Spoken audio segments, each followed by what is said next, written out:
వాక్యం జనులకు అందించును.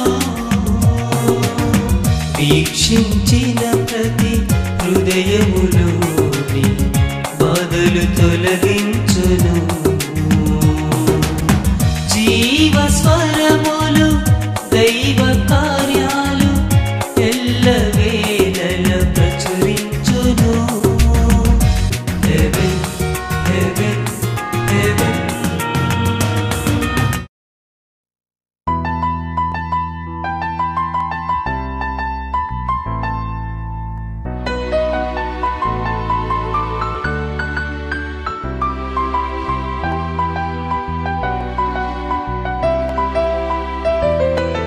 చరిత్ర ఉన్నది చెరిగిపోనిది, శాస్త్రులను వణికించినది, జ్ఞానులకు బోధించినది.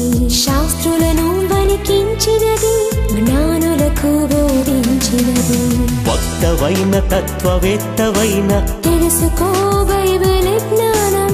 వక్తవైన తత్వవేత్తవైన తెలుసుకో బైబిల్ జ్ఞానం. మలచుకో పాప జీవితం, పొందుకుంటావు నిత్య జీవం. మలచుకో పాప జీవితం, పొందుకుంటావు నిత్య జీవం. బైబిల్ విజ్డమ్, ఇది అందరినీ వెలిగించు జ్ఞానం. బైబిల్ విజ్డమ్, ఇది అందరికీ నిత్య జీవం. బైబిల్ విజ్డమ్, ఇది అందరినీ వెలిగించు జ్ఞానం. Bible wisdom. ఇది అందరికీ నిత్య జీవమార్గం.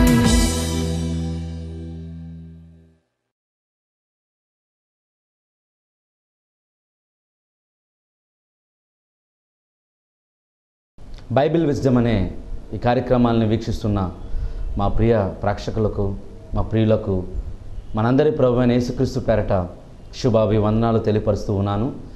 ప్రియులారా, ఈ కార్యక్రమాలు మీ అనుదిన దైనందిన జీవితంలో ఎంతగానో ఉపయోగపడుతున్నాయని, ఈ కార్యక్రమాల ద్వారా అనేకమైన విషయాలు మీరు నేర్చుకుంటున్నారని మీ ఫోన్ కాల్స్ ద్వారా మాకు తెలుస్తూ ఉన్నది.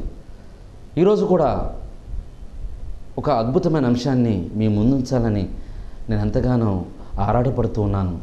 ఈ ప్రపంచంలో ప్రతి ఒక్కరికి కావాల్సింది, ఈ ప్రపంచమే నడుస్తున్నది, ప్రతి ఒక్కరికి మూలమైన ఒక అంశాన్ని మీ ముందు ఉంచాలని నేను ఆశపడుతూ ఉన్నాను. ఈరోజు ఆ అంశం మీద ఎంతోమంది యువకులు ప్రాణాలు పోగొట్టుకుంటున్నారు, ప్రాణాలు తీస్తున్నారు, చచ్చిపోతూ ఉన్నారు. ఆ అంశం మీద అనేక మంది బిజినెస్ కూడా చేస్తున్నారు. ఇంతకీ నేను చెప్పబోయే అంశం పేరు ప్రాణం పోసిన ప్రేమ. ప్రియులరా, ఈ ప్రేమ అనే పదం వినగానే పిల్లలు మొదలుకుని ముదుసలి వరకు ఊహల్లో తెలియజేస్తారు. ప్రేమ యొక్క అర్థం తెలియకపోయినా, దాని యొక్క పరమార్థం అర్థం కాకపోయినా ప్రేమించాలని, ప్రేమించబడాలని, ప్రేమతో ప్రతిరోజు జీవించాలని ప్రతి ఒక్కరూ ఎంతగానో కుతూహలపడుతూ, ఆరాటపడుతూ, ఉత్సాహంతో ఉరుగెడుతూ ఉంటారు. ఇంతకీ ప్రేమంటే ఈ ప్రపంచానికి అర్థమైందంటారా చెప్పండి? ప్రేమంటే ఈ ప్రపంచానికి అర్థమైందంటారా చెప్పండి? ప్రేమ గురించి అనేకమైన కవితలు చెప్పుకుంటున్నాం, ప్రేమ గురించి అనేకమైన పద్యాలు పాడుకుంటున్నారు, ప్రేమ గురించి పాటలు పాడుకుంటున్నారు, ప్రేమల్లో ఊహల్లో తెలియాడుతూ ప్రేమ గురించి అనేకమైన డ్యూయట్ కూడా పాడుకుంటున్నారు నేటి యువకులు, ప్రేమికులు. ఇంతకీ ప్రేమ అంటే అర్థం ఏంటి? ఈ 2 అక్షరాల ప్రేమ కోసం అనేకమైన ప్రాణాలు పోగొట్టుకున్నవారు ఉన్నారు, ఈ ప్రేమ కోసం ఆస్తులు నమ్ముకున్న వారు ఉన్నారు, ఈ ప్రేమ కోసం మోసం చేసిన వారు ఉన్నారు, ఈ ప్రేమ కోసమే అనేక మంది బలైనపోయిన వారు ఉన్నారు నేటి చరిత్రలో. ఇంతకీ ప్రేమ అంటే ఏంటి? ప్రేమకు పరమార్థం ఏంటి? ప్రేమకు ఉన్నటువంటి నిర్వచనం ఏంటి అని ఆలోచిద్దాం ప్రియులారా. ఎందుకంటే మీలో ప్రతి ఒక్కరు కూడా ఏదో క్షణంలో ఏదో ఒక రీతిగా ప్రేమించిన వారే ఉంటారు, లేదా మిమ్మల్ని ప్రేమించాలని ఆశపడుతూ ఉన్నవారైనా ఉంటారు. భార్య అయితే నా భర్త ఎల్లప్పుడూ నన్ను ప్రేమించాలి, పూలు తేవాలి, కూరగాయలు తేవాలి, నా పిల్లలందరినీ కాపాడాలి, సంరక్షించాలి, నాకు కావాల్సిన నగలు కొనాలి, నాకు కావాల్సిన బట్టలు కొనాలి అని ఎంతగానో ఆరాటపడుతూ ఇలా చేస్తేనే ప్రేమ అనుకున్నవారు కూడా లేకపోలేదు. కనుక నేటి సమాజంలో ఈ ప్రేమ గురించి రకరకాలైనటువంటి నిర్వచనాలు ఉంటున్న సందర్భంలో అసలు ఈ ప్రేమ అంటే అర్థం, దాని పరమార్థం మీకు నేను చెప్పాలని, ఈ ప్రపంచం ఆలోచించని విషయాలను మీ ముందు ఆలోచనలోనికి తీసుకువచ్చి నిజమైన అర్థాన్ని మీరు తెలుసుకుని బ్రతకాలనే ఉద్దేశంతో ఈరోజు ఈ యొక్క ప్రేమ గురించి మీ ముందు ఉంచాలని నేను ఆశపడుతున్నాను. ఇంతకీ ప్రేమ అంటే ఏంటి? ఈ ప్రేమ గురించి రకరకాలుగా నిర్వచనాలు చెబుతూ ఉన్నారు. ప్రేమ అంటే అందమైనది అంటున్నారు, ప్రేమ అంటే చాలా మధురమైనది, మధురాతి మధురమైనది అంటున్నారు. ఒక్కొక్కరు ఒక్కొక్క రకంగా చెబుతున్నారు. ఒక వ్యక్తి అయితే ప్రేమ గురించి నీ అర్థం ఏంటి అనగానే లవ్ ఈజ్ బ్లైండ్ అన్నాడు. ఎందుకయ్యా మరి బ్లైండ్ అని నువ్వు అంటున్నావు అంటే, అదంతేనండి, ఆ అమ్మాయి ఎందుకు ప్రేమించాలో నాకే తెలీదు, ఏమీ లేకపోయినా నేను ఇష్టపడ్డాను కాబట్టి లవ్ ఈజ్ బ్లైండ్ అన్నాడు. ఒక స్త్రీ అయితే ప్రేమ గురించి ఏంటమ్మా నీ ఉద్దేశం అంటే లవ్ ఈజ్ బ్యూటిఫుల్ అంది. కారణం తను ప్రేమించినటువంటి ఆ ప్రేమికుడు లేదా ప్రియురాలు చాలా అందంగా ఉంది, అందుగురించే లవ్ ఈజ్ బ్యూటిఫుల్ అని ప్రేమకు నిర్వచనాన్ని ఆ ప్రేమికులు చెప్పారు. మరొకరైతే ఏమంటారో తెలుసా? Love is intelligence. Love is intelligent అంటే ప్రేమ తెలివైనది. ఎందుకు తెలివైనది? తను ప్రేమించిన వ్యక్తి ధనవంతుడు లేదా ధనవంతురాలు, అందుకే చాలా తెలివిగా ప్రేమించాడు కాబట్టి లవ్ ఈజ్ ఇంటెలిజెంట్ అన్నాడు. ఇలాగున మరి సామాన్యులు మొదలుకొని సామంతుల వరకు, శాస్త్రవేత్తల వరకు అందరూ తమకిష్టం వచ్చిన పద్ధతిలో ప్రేమ గురించి నిర్వచనాలు చెప్పుకుంటూ వెళ్ళిపోతున్నారు. మరికొందరైతే ప్రేమ అనిర్వచనం అండి, ప్రేమకు ఎలాంటి నిర్వచనం లేదు, దాన్ని నిర్వచించలేం, ఇది అనంతం, అమోఘం, ఇది అనుభవించేది తప్ప మాటల్లో వర్ణించేది కాదు అన్నవారు కూడా లేకపోలేదు. ప్రియమైన దేవుని వర్లారా, ఇంతకీ ప్రేమ అంటే ఏమిటి? ప్రేమకున్న అర్థం ఏంటి? ప్రేమ గురించి మనం అనేకమైన సందర్భాల్లో అనేకమైన ప్రసంగాలు విన్నాం. ప్రేమ అనగానే మనకు గుర్తొచ్చేది మొట్టమొదటి ప్రేమ తల్లి ప్రేమ అండి. ఈ లోకంలో బంధువుల మధ్య ప్రేమ ఉంది, స్నేహితుల మధ్య ప్రేమ ఉంది, తల్లిదండ్రుల మధ్య ప్రేమ ఉంది, మరి పిల్లల మధ్య ప్రేమ ఉంది. మరి అన్ని ప్రేమల్లో ఉన్నతమైన ప్రేమ, గొప్ప ప్రేమ ఏది అని అడిగితే ఖచ్చితంగా చెప్పేది తల్లి ప్రేమ. దానికి ఎన్నో కథలు కూడా చెప్తారు, ఎన్నో కథలు, చిన్న చిన్న ఎగ్జాంపుల్ చెప్తారు, కథలు చెప్తారు. ఒక మంచి కథ చెప్తాను మీకు. ఒక ప్రియుడు తన ప్రేయసిని ప్రేమించాడట. ప్రేమిస్తే ఆ ప్రేమికురాలు తన ప్రియుడిని అడిగిందట, ఏంటో తెలుసా, నువ్వు నన్ను ప్రేమిస్తున్నావు అంటే ప్రేమిస్తున్నాను, అయితే నువ్వు నా కోసం ఏదైనా చేస్తావంటే ఏదైనా చేస్తానన్నాడట. అప్పుడు ఆ ప్రేయసి ఏమందో తెలుసా, నీ తల్లి గుండెను తీసుకురా అందట. అప్పుడు ఆ యొక్క కొడుకు తన ఇంటికి వెళ్ళి, అమ్మ నీకు చాలా రోజుల నుండి బాగోలేదు కదా, హాస్పిటల్ తీసుకెళ్తాను రా అనేసి హాస్పిటల్ తీసుకువెళ్ళి గుండెను కూడా తీసుకుని పట్టుకుని అతడు బయలుదేరాడంట. బయలుదేరి పరిగెత్తుకుని వెళ్తున్నప్పుడు అతడు ఒక రాయి తగిలి పడిపోగానే ఆ గుండె, ఆ హృదయం, బాబు పడిపోయావు నాయనా అని ప్రేమతో పలకరించిందంట. సో దీన్ని ఒక కథగా మన వాళ్ళు చెబుతూ, నిజంగా తల్లిని చంపినా ఆ తల్లి గుండెను పట్టుకుని పరిగెత్తుకుంటూ వెళుతూ ఉన్నా ఆ తల్లి మరి ఎలాంటి కోపం చూపించకుండా నా కొడుకే కదా నన్ను చంపింది అనుకుని ప్రేమతో తన కన్న కొడుకును, నాయన నువ్వు పడ్డావని అప్పటికి కూడా ప్రేమ చూపిస్తుందే. నిజంగా తల్లి ప్రేమ గొప్పది అని చిన్నప్పుడు పాఠ్య పుస్తకాల్లో కథలుగా చదువుకున్నాం. నిజంగా తల్లి ప్రేమ గొప్పది అంటున్నారు కొందరు. మరికొందరు మరి తల్లిని మించిన ప్రేమ కంటే మరి ఈ లోకంలో ప్రేయసి ప్రేమ ఇంకా గొప్పది అన్నవారు కూడా లేకపోలేదు. మరి ఇలాంటి మరి ఒక్కొక్కరు వాళ్ళ జీవితంలో అనుభవాలను బట్టి, వారి యొక్క జీవిత మరి ఆలోచనలను బట్టి, వారికి ఉన్నటువంటి జ్ఞానాన్ని బట్టి రకరకాలుగా ప్రేమను విభజించుకుని వెళుతూ ఉన్నారు.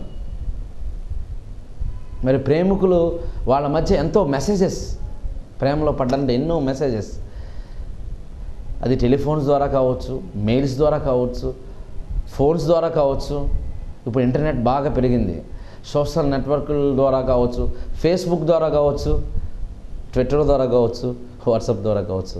పిల్లలు రకరకాలుగా మరి ప్రేమ గురించి మెసేజ్ని పంపుకుంటున్నారు. ఒకప్పుడైతే పూర్వకాలం అయితే మరి ప్రేమ సందేశం లేకపోతే ఒక సందేశం పంపించాలంటే మరి కాలిబాట నడిచి కొన్ని రోజులు కొన్ని దినాలు ఒక ప్రాంతం నుండి ఇంకొక ప్రాంతానికి సందేశాన్ని ఇచ్చారు. మరి ఆ తర్వాత కాలం వచ్చేసరికి ఈ ప్రేమ సందేశాలు ఎలాగైనాయి అంటే గుర్రాల ద్వారా లేదా ఒక గుర్రాన్ని బట్టి మరి ఒక వ్యక్తి మరి స్వారీ చేసుకుంటూ వెళ్ళి సందేశాన్ని ఇచ్చాడు. ఆ తర్వాత కాలం వచ్చేసరికి మరి జంతువుల ద్వారా కూడా మరి ఒక పక్షుల ద్వారా కూడా సందేశాలు ఇచ్చేటట్టుగా మనకు తెలుసు చరిత్రను చూస్తే. మరి ఆ తర్వాత మనం ఉన్నటువంటి కాలంలో పోస్ట్ ఆఫీస్ వచ్చేసాయి. పోస్ట్ ఆఫీస్ ద్వారా మరి ఉత్తరాలు, టెలిగ్రామ్స్ ద్వారా కూడా సందేశాలు పంపుతున్నారు. ఇప్పుడు ఈ హైటెక్ యుగంలో, ఎలక్ట్రానిక్ ఏజ్లో మరి ఈమెయిల్స్ ద్వారా, మొబైల్స్ ద్వారా రకరకాలుగా ప్రేమ సందేశాలు పంచుకుంటూ ఆనందంతో ఎంతగానో నేను ప్రేమలో ఉన్నాను, అసలు ప్రేమకు ఇదే పరమార్థం అనుకుని మోసపోయి ప్రేమ లేదు, దోమ లేదని, జీవితమే పాడైపోయిందని మూల కూర్చున్నవారు కూడా లేకపోలేదు. ఎందుకంటే ఇవన్నీ ఎందుకు జరుగుతున్నాయంటే దానికి కారణం ప్రేమ అంటే దాని అర్థం కావటం లేదు. అందరూ మేము ప్రేమిస్తున్నాం అనుకుంటున్నారు, మేము ప్రేమను పంచుతూ ఉన్నాం అనుకుంటున్నారు, ప్రేమలో ఉన్నాం అనుకుంటున్నారు. కానీ ఇంతకీ ప్రేమ అంటే ఏమిటి అన్నది అర్థం కాలేదండి. దీని అర్థం చెప్పగల ఒకే ఒక గ్రంథం బైబిల్. దేవుడు మనకిచ్చినటువంటి ప్రేమ సందేశం, దేవుడు మనకిచ్చిన సందేశం ఇది. అనేక మంది భక్తుల ద్వారా తన యొక్క జ్ఞానాన్ని, తన యొక్క ఆలోచనను తన బిడ్డల ద్వారా దేవుడు రాయించి మన కోసం ఇచ్చినటువంటి ప్రేమ సందేశమే మన చేతుల్లో ఉన్నటువంటి ఈ బైబిల్ 66 పుస్తకాలు. మరి 66 పుస్తకాల్లో ప్రేమ గురించి అనేకమైన మాటలు దేవుడు క్షుణ్ణంగా రాయించాడు. ఆ మాటలు మనం గమనిద్దాం. ప్రేమ గురించిన పరమార్థాన్ని తెలుసుకుందాం. మనం ఈ లోకాన్ని ప్రేమాలయంగా మారుద్దాం. దేవుడు అనుకున్న ప్రేమాలయంగా మార్చాలి. దేవుడు అనుకున్న అర్థాన్ని మనం తెలుసుకోవాలి. కానీ ప్రేమ పేరిట ఘోరాలు, నేరాలు చేయకూడదు ప్రియులారా. ఈరోజు మరి సినిమా వ్యవస్థ చూస్తే సినిమాలో ప్రేమ స్టోరీ లేకుండా కథ నడవద్దాం. యూత్ యొక్క పల్స్ ప్రొడ్యూసర్ పట్టుకున్నారు కనుకనే ప్రేమ సినిమాలు పుంకాలుగా తీసేస్తున్నారు. సూపర్ హిట్ కూడా అవుతున్నాయి. కారణం ప్రేమ అనే స్టోరీ ఉంటే చాలు హిట్ అయిపోద్ది అన్న వాళ్ళ నమ్మకం. దానికి ఎంత వెరైటీగా క్రియేట్ చేయాలి కథలను అని వెరైటీ అయిన డిఫరెంట్ టైప్స్ ఆఫ్ స్టోరీస్ ఎంచుకుని మరి సినిమాలో తీస్తున్నారు. నిర్మాతలకు లాభం తెచ్చుకుంటున్నారు.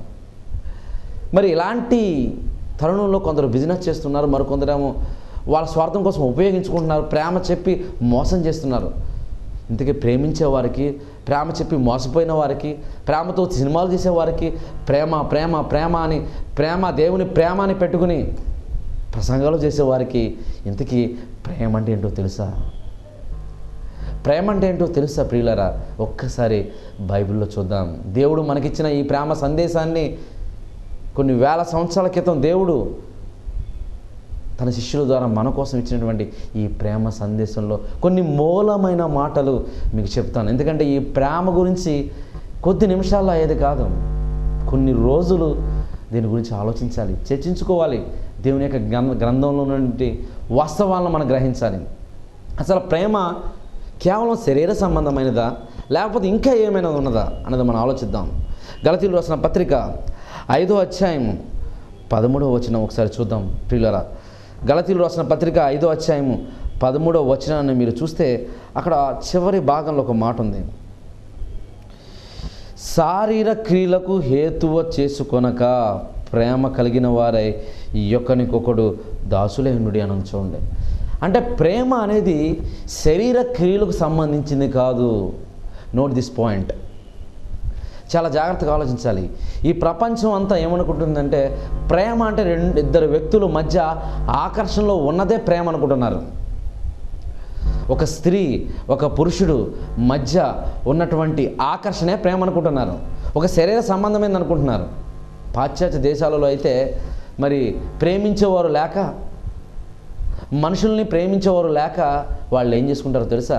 జంతువులను ప్రేమిస్తారు, పక్షులను ప్రేమిస్తారు, బొమ్మలు ప్రేమిస్తారు, లేకపోతే డ్రాయింగ్స్ ప్రేమిస్తారు. అంటే వాళ్ళు దేంట్లో ప్రేమలో పడతారంటే ఒక ఆర్టిఫిషియల్ లేకపోతే ఒక జీవం లేనటువంటి వస్తువులతో వాళ్ళు ప్రేమలో పడతారు. నాకు ఈ వస్తువు అంటే చాలా ఇష్టం, నేను ప్రేమిస్తున్నాను అంటారు. ఎందుకంటే మనుషులతో మాట్లాడడానికి వాళ్ళకి టైం ఉండదు, ఎక్కువ వాళ్ళతోనే గడుపుతారు. వాళ్ళ కోసం లేకపోతే ఆ వస్తువుల కోసం లేకపోతే ఆ పక్షుల కోసం ఆ జంతువుల కోసమో వాళ్ళ సమయాన్ని ధనాన్ని ఎంతగానో వాళ్ళు వెచ్చిస్తారు.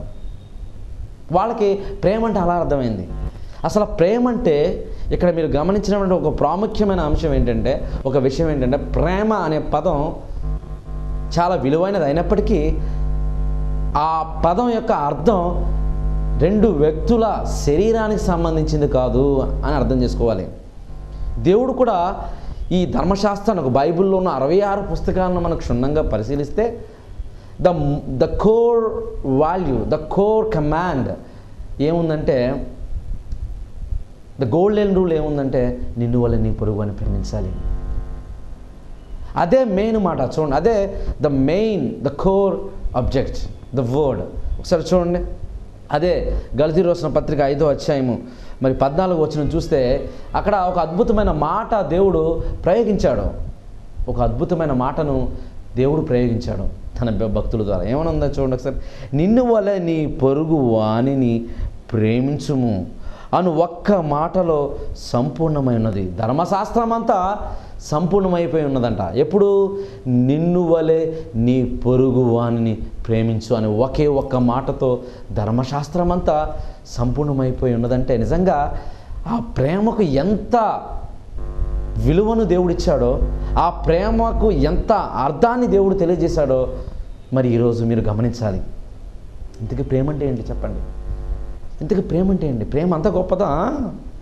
ప్రేమ గొప్పది. ప్రేమకున్న లక్షణాలు వేరు. ప్రేమ అనగానే ఈ లోకం అనుకున్న ప్రేమ ప్రేమేనా? సినిమాలలో చూపించే ప్రేమ ప్రేమేనా?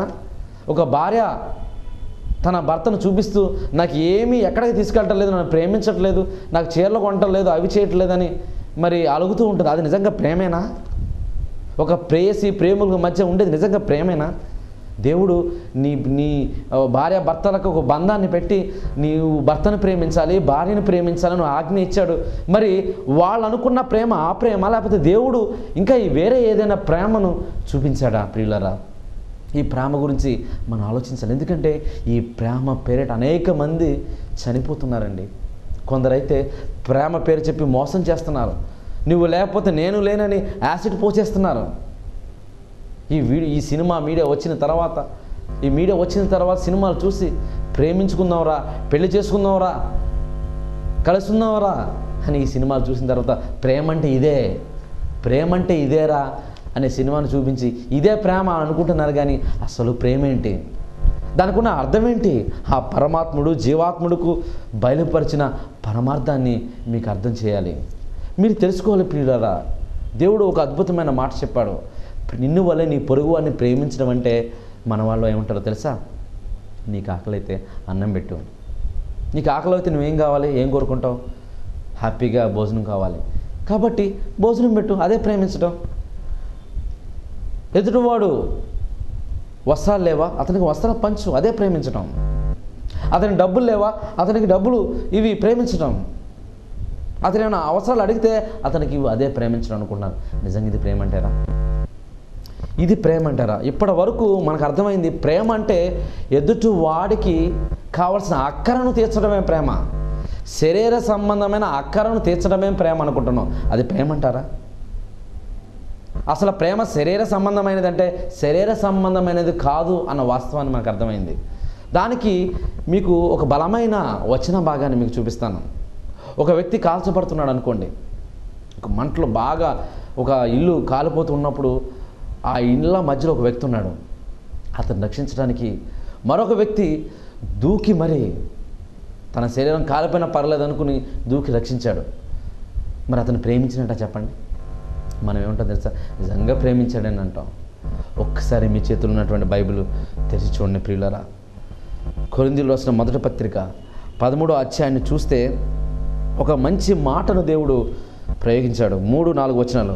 బేదల పోషణ కొరకు నా ఆస్తి అంతయు ఇచ్చినను, కాల్చబడుటకు నా శరీరం అప్పగించినను, ప్రేమ లేని వాడినైతే నాకు ప్రయోజనమేమి అంటున్నాడు. చూడండి, పైనుండి చెప్తున్నాడు, ప్రేమ లేని వాడినైతే నాకు ప్రయోజనమేమి అని చెప్తున్నాడంటే చూడండి, కొండలను పెకలింపగల పరిపూర్ణ విశ్వాసం గల వాడనైనను ప్రేమ లేని వాడవైతే నేను వెళ్తున్నాను అంటున్నాడు. నిజంగా కాల్చబడుటకు తన శరీరాన్ని అప్పగించిన వాడికి ప్రేమ లేదంటారు చెప్పండి? ప్రేమ ఉంది కాబట్టి అప్పగించాడు. పేదల పోషణ కొరకు తన ధనాన్ని ఇచ్చాడంటే అతనికి ప్రేమ లేదంటారా చెప్పండి? ప్రేమ ఉంది కాబట్టే ఇచ్చాడు అంటాం మనం. కానీ ఇక్కడ ఒకవేళ అలా చేసినప్పటికీ ప్రేమ లేని వాడిని అంటున్నాడు. చూడండి, అంటే పేదల కోసం డబ్బులు ఇచ్చిన, ఈ దేహంతో కాల్చబడటకు శరీరం అప్పగించిన, మళ్ళీ ప్రేమ లేని వాడినైతే నేను వెళ్తున్నాను అంటానంటే ప్రేమకు ఏదో అర్థం ఉంది, పరమార్థం ఉంది. అది దేవుడు తెలుసుకోవాలని కోరుకున్నాడు. కానీ ఈ సమాజానికి అర్థం కాలేదు. ఈ సమాజానికి అర్థమైంది కేవలం ప్రేమ అంటే దేహాన్ని చూసి మురిసిపోతూ ఎదుటివాడిని ఆకర్షణతో ముంచుతూ ప్రేమించుకుంటున్నారు అంతే. శరీర అక్కరను తీర్చాం కాబట్టి ప్రేమిస్తున్నాం అంటున్నాను చెప్తున్నారు. కానీ ప్రేమకు అది కాదు ప్రియులారా అర్థం. అసలు ప్రేమకు అర్థం పరమార్థం ఏముందో తెలుసా? ప్రేమ కొన్ని లక్షణాలు చెప్తాను. అదే గ్రంథంలో ప్రేమ యొక్క లక్షణాలు చెప్తున్నారు. చూడండి, ప్రేమ శాశ్వత కాలం ఉండునని ప్రేమ గురించి చెబుతున్నాడు. 4వ వచనం, ప్రేమ దీర్ఘకాలము సహించును, ప్రేమ దయ చూపించును, ప్రేమ మత్సరపడదు, అది డంబంగా ప్రవర్తించదు, ఉప్పొంగదు అని చెప్తున్నాడు. అంటే ప్రేమ మరి అమర్యాదగా నడుచుకునదు, ప్రేమ స్వప్రయోజనం కోరుకున్నదంట. అంటే ప్రేమకి ఇన్ని లక్షణాలు ఉన్నాయి. నిస్వార్థం, స్వార్థం లేనిది, స్వప్రయోగం కోరుకునదు, డంబమ్మగా హెచ్చించుకునదు, త్యాగాన్ని కోరుకుంటుంది, ఉప్పొంగదు. ఇన్ని మంచి లక్షణాలు కలిగిన గుణాలు ఉన్నటువంటిది ప్రేమ. మరి ఇంతకీ ప్రేమ అంటే అర్థం ఏంటండి? ప్రేమ అంటే అర్థం ఏంటండి? మరి ఎవరు మనల్ని నిజంగా ప్రేమించారు చూద్దాం. ప్రేమకు డెఫినేషన్, నిర్వచనాన్ని మీ ముందు ఉంచాలని నేను ఆశపడుతున్నాను. యోహాను రాసిన మొదటి పత్రిక 4వ అధ్యాయము 7వ వచనం చూడండి. ఇది నోట్ చేసుకోండి, మీరు అండర్లైన్ చేసుకోండి. It's wonderful word. 4వ అధ్యాయము మరి 8వ వచనం, గాడ్ ఈజ్ లవ్ అని చూడండి. గాడ్ ఈజ్ లవ్ అంటే దేవుడు ప్రేమ స్వరూపి. దేవుడు ప్రేమ స్వరూపి. God is love. అసలు ప్రేమకు అర్థం ఏంటో తెలుసా? ప్రేమకు నిర్వచనం ఏంటో తెలుసా? దేవుడేనండి. God is love but not love is God. God is love. దేవుడే ప్రేమ. ఎందుకు దేవుడే ప్రేమ అంటే అసలు ప్రేమకున్న లక్షణాలు, గుణగణాలన్నీ దేవుడికున్నాయి. అందుకే దేవుడు లోకమును ఎంతో ప్రేమించాడు. ప్రేమించి ఏం చేశాడో తెలుసా? నీ ఆత్మను రక్షించడానికి తన కుమారుని పంపించాడు. ఏ పరిస్థితిలో ఉన్నప్పుడు పంపించాడో తెలుసా? మనం అందరం చెడిపోయి ఉన్నప్పుడు. చూడండి, రోమిలకు రాసిన పత్రికలో ఒక అద్భుతమైన మాటను దేవుడు బయలుపరిచాడు. తన ప్రేమను, లేకపోతే దేవుడు మన పట్ల తన ప్రేమను ఎలా బయలుపరచాడు అన్న వాస్తవాన్ని దేవుడు చెప్పాడు. చూడండి, 8వ వచనం, 5వ అధ్యాయం 8వ వచనం. ప్రియులారా, రోమిలకు రాసిన పత్రిక 5వ అధ్యాయం 8వ వచనం, దేవుడు మన ఎల్లా తన ప్రేమను వెల్లడిపరుచున్నాడు. ఎట్లనగా మనం ఇంకను పాపులమై ఉండగానే క్రీస్తు మన కొరకు చనిపోయేను అన్నాడు. అసలు నిన్ను వల్ల నీ పొరుగు అని ప్రేమించడం అంటే ఏంటనుకున్నారు తెలుసా? నీవు అంటే ఏంటో తెలుసా? నీవు అంటే ఈ దేహం కాదండి. నీవు అంటే ఆత్మవు.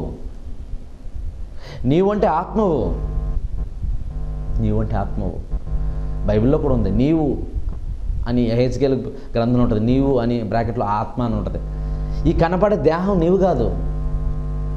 చచ్చిపోయారు అనుకోండి, పలానా అయ్యగారు వెళ్ళిపోయారు అంటారు. పలానా అయ్యగారు వెళ్ళిపోతే మరి దేహం ఉంది కదా, పలానా అయ్యగారు దేహం కాదు, అది కాదు, వెళ్ళిపోయాడు ఆయన. అది ఆత్మ, అది నీవు. కాబట్టి నిన్ను వల్ల నీ పొరుగు అని ప్రేమించాలంటే నీ ఆత్మ, నువ్వు రక్షణలోకి వచ్చావు. నీవు కూడా ఎదుటివాని ఆత్మ పరలోకం వెళ్ళే కార్యక్రమాలు చేసినప్పుడే నీవు ఎదుటివాడిని ప్రేమించినట్లు, నిన్ను వల్ల నీ పొరుగు అని ప్రేమించినట్లు దేవుడు కూడా తన ప్రేమను వెల్లడిపరిచాడు. ఎలాగనుకున్నాడో తెలుసా? తన ఒక్క కుమారుని ఈ లోకానికి పంపించాడు. తన శిలువ బలియాగము ద్వారా, తన శిలువ రక్తము ద్వారా మనకు రక్షణ అనుగ్రహించాడు. అదేనండి నిజమైన ప్రేమ. అదే దేవుని ప్రేమ. ప్రేమకు అర్థం పరమాత్రం దేవుడే. అసలు ప్రేమకు నిర్వచనం దేవుడే. అలాంటి దేవుని ప్రేమను మీరు రుచి చూసారా? మీరు అనుభవిస్తున్నారా? నిన్ను వల్ల నీ పొరుగువాన్ని ప్రేమిస్తున్న నా ఆజ్ఞను మీరు పాటిస్తున్నారా? అలా పాటించాలంటే దేవుని ప్రేమలో మీరు ఉండాలి ప్రియులారా. దేవుని ప్రేమను మీరు తెలుసుకోవాలి. ఆయన ప్రేమ వర్ణనాతీతం. ఒక భక్తుడు అన్నాడు కదా, నిజంగా ఆయన ప్రేమను గురించి వర్ణించాలంటే ఆకాశం అంతా ఒక పేపర్ అయిపోయింది అనుకోండి. ఈ లోకంలో 3 వంతులు నీరున్నాయి. ఆ నీరంతా ఇంకైపోతే ఈ భూమి మీద ఉన్న చెట్లన్నీ కూడా పెన్నులుగా అంటే రాసే కలముగా అయిపోతే ఆ సముద్రంలో ఉన్నటువంటి సిరాను ఈ పెన్నులో పోసి ఆ ఆకాశం అనే పేపర్ మీద రాయడం ప్రారంభిస్తే తరగని ప్రేమ అన్నాడండి. అంత గొప్ప ప్రేమతో దేవుడు నిన్ను ప్రేమించాడు. నువ్వు తప్పు చేస్తున్నప్పటికీ, నువ్వు పాపంలో ఉన్నప్పటికీ నిన్ను ప్రేమించి నీ పాపాలను క్షమించి నిన్ను పరలోకం తీసుకువెళ్ళాలని తన ఏకైక కుమారుని లోకానికి పంపించి నీ కోసం బలి చేశాడు. అదే నిజమైన ప్రేమ. ఆ ప్రేమను మీరు తెలుసుకుని అనేకులు పరిచయం చేసి మీరు కూడా ఈ భూమి మీద ఆయన ప్రేమను రుచి చూపించినప్పుడే మీరు దేవుణ్ణి ప్రేమించిన వారు అవుతారు. కనుక మీరు నిజంగా దేవుని ప్రేమిస్తున్నారా? మీరు నిజంగా ప్రేమలో ఉన్నారా? ప్రేమకు అర్థం మీరు తెలుసుకున్నారా అన్నది ఒక్కసారి మిమ్మల్ని మీరు పరిశీలన చేసుకోండి. ప్రేమతో మోసపోకండి. ఇది నిజమైన ప్రేమ. లోక ప్రేమ శరీర సంబంధమైనది, దేవుని ప్రేమ ఆత్మ సంబంధమైనది. మీకోసం ప్రార్థన చేస్తాను. తలలు వంచండి.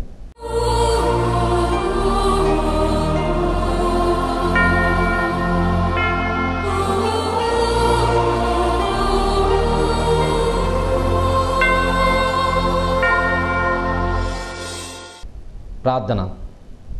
పరిశుద్ధుడ ప్రేమల తండ్రి, నీ ఘనమైన నామానికి స్తోత్రాలు చెల్లిస్తున్నాను ప్రభు. ప్రేమకు అర్థం పరమార్థం మమ్మల్ని కన్నా దేవాది దేవుడైన నీవే అని అర్థాన్ని మీరు తెలియపరిచినందుకు స్తోత్రాలు చెల్లిస్తున్నాను. మా ప్రియులు నేను అనేక మంది ఈ కార్యక్రమాన్ని చూసారు. ఆశీర్వదించండి. ప్రేమకులో మోసపోయి ప్రేమలో నేను విప్లవం చెంది బాధపడుతున్న వాళ్ళందరినీ కూడా జ్ఞాపకం చేసుకుని అది ప్రేమ కాదని, నిజమైన ప్రేమ నువ్వని గ్రహించి నీ ప్రేమను తెలుసుకుని అనేకులకు పంచే భాగ్యమే దయచేయమని ప్రార్థన చేస్తూ మా ప్రియులను మీరు ఆశీర్వదించి బలపరచమని, ప్రేమలో వర్ధిల్లా చేయమని క్రీస్తు వారి పేరట ఈ ప్రార్థన అడుగుచున్నాను పరమ తండ్రి. ఆమేన్.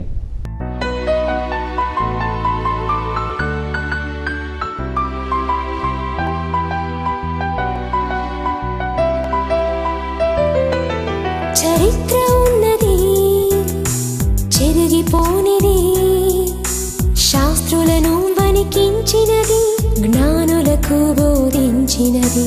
శాస్త్రులను వణికించినది, జ్ఞానులకు బోధించినది. వక్తవైన తత్వవేత్తవైన తెలుసుకో బైబిల్ జ్ఞానం. వక్తవైన తత్వవేత్తవైన తెలుసుకో బైబిల్ జ్ఞానం. మలచుకో పాప జీవితం, పొందుకుంటావు నిత్య జీవం. మలచుకో పాప జీవితం, పొందుకుంటావు నిత్య జీవం. Bible wisdom.